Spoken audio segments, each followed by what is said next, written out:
دو نسبتوں سے قائم کی گئی اس محفل میں ایک نسبت یہ ہے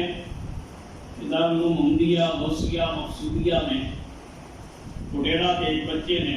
عبدالباسط نام ہے قرآن مجید حفظ مکمل کیا ہے، اس کی آج دستار ہے۔ دوسری نسبت یہ ہے کہ جو آپ دو تین مرتبہ اسٹیج سے بھی یہ آواز سن چکے ہیں کہ دارالعلوم محمدیہ غوثیہ مقصودیہ کو یہ 1 اکتوبر کو 9 سال مکمل ہو جائیں گے، اور اس دارالعلوم کے پہلے طالب علم کو اللہ نے یہ عزت عطا فرمائی ہے کہ اس عمر میں دنیا اسلام کی قدیم ترین اور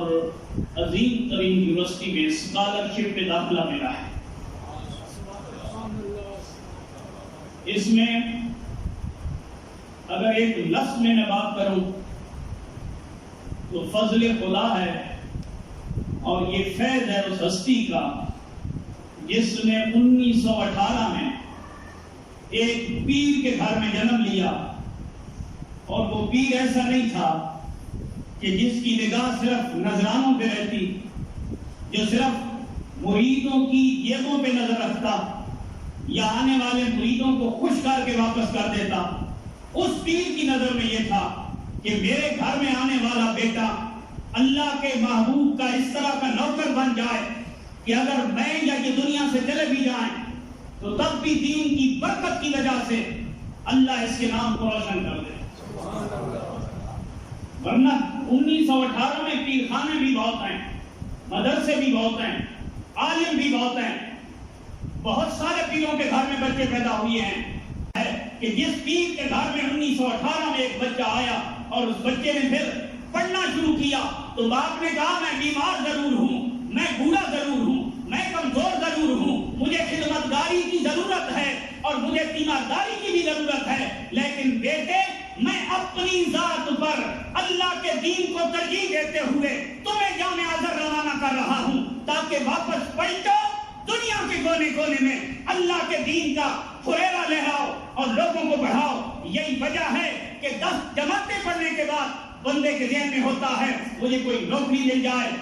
بی اے کر جائے، ایم اے کر جائے، ذہن میں ہوتا ہے میں کسی منصب پہ پہنچ جاؤں۔ جامعہ الازہر کی اعلیٰ ڈگری حاصل کرنے کے بعد بھی حضور ضیاء الامت کے ایک چھوٹے سے گاؤں ڈیرا میں رہ کے لوگوں کو دین پڑھانا شروع کیا۔ 21 سال ہو گئے، حضور ضیاء الامت ظاہری دنیا سے پردہ فرما گئے، لیکن جس کونے میں آپ چلے جائیں گے آج بھی میرے حضور ضیاء الامت کا فیض آپ کو نظر آئے گا۔ یہ اس مرد کلندر کا فیض ہے جس پیر میں، اس لیے میں اکثر جگہوں پہ یہ بات کرتا ہوں، تو خوش ہوتے ہیں نہ خوش ہوتے ہیں یہ ان کی اپنی مرضی ہے۔ اکثر جگہوں پہ میں یہ بات کرتا ہوں، میں کہتا ہوں ایک پیر خانے سے ایک پیر نے اپنا ایک بچہ دین کے حوالے کیا